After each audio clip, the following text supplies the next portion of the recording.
सद्गुणाची ब्रह्म एकनाथ महाराज की जय.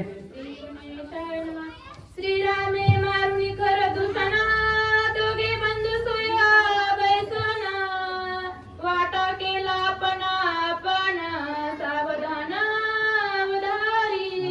वो विचुकलीत काय ज्येष्ठ 18 हनुमान से वृक्षावरते देखोनी जानकीचा पुरुषार्थ अतिविस्मिता पुरुषार्थ अतिस्मिता वानर.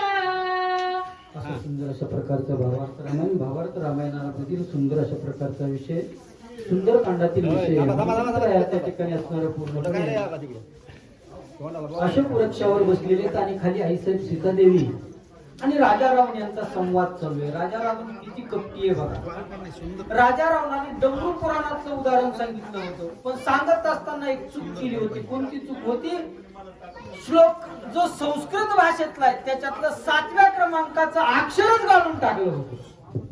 एक उदाहरण म्हणून सांगतो तुम्हाला गीतेतला एक श्लोक. तम तथा कृपया विष्टम अश्रुपूर्णा कुलक्षण. मश्रुपूर्णा अश्रुपूर्णा एक तिथं असणारा दीर्घ स्वर असणारा त्या ठिकाणी काढावा लागतो. तो जर काढला तर त्या श्लोकाचा अर्थच बदलतो. तसं डंबर पुराणातला 7व्या क्रमांकाचं जे अक्षर आहे ते रावणानं गाळूनच टाकलं आणि त्याचा अर्थच बदलून टाकला आहे का नाही. आणि रावणानं सांगितलं सीते तुला माहिती का डंबर पुराणातला विषय नारदाकडून मी ऐकलेला आहे. काय होईल?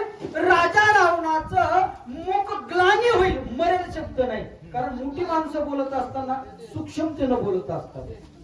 आईसाहेब सीतादेवी तसा असणारा वापर करते. नाना प्रकारचा विषय तो होऊन गेला. म्लान होईल आणि रामाचा विजय होईल आणि सर्व वानर विजयाचे असणारा ध्वज फडकवतील असं सांगितलं. सीता मातेला भेळसावलं, नाना प्रकारची असणारी वल्गना केली आणि इथं असणारा आईसाहेब सीता देवीनं आता निर्वत्सना केली. विषय इथपर्यंत आलेला की जे असणारा हनुमंतराय वृक्षावर बसले तर हसू लागलेत बरं का, हसू लागलेत. कारण भक्ती या षडविकारांना भीत नसते.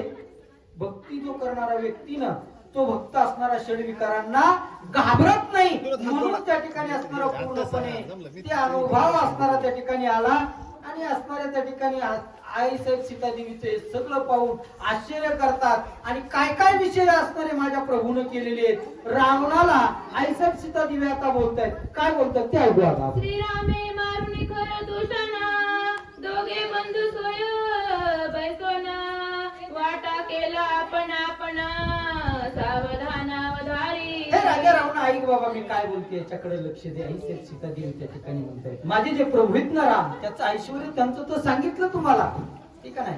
ब्रह्मदेव त्यांच्या अंकित आहे. काळ देखील त्यांचा गुलाम आहे. यम देखील त्यांना काय करतो? वंदन करतो. कारण की या ठिकाणी सुंदर विषय बघा. ज्ञानेश्वरीमध्ये भगवान परमात्मा स्वतःचं वर्णन करत असताना एक श्लोक आहे. श्लोक नाही सांगत, आपल्याला मराठीची गरज आहे.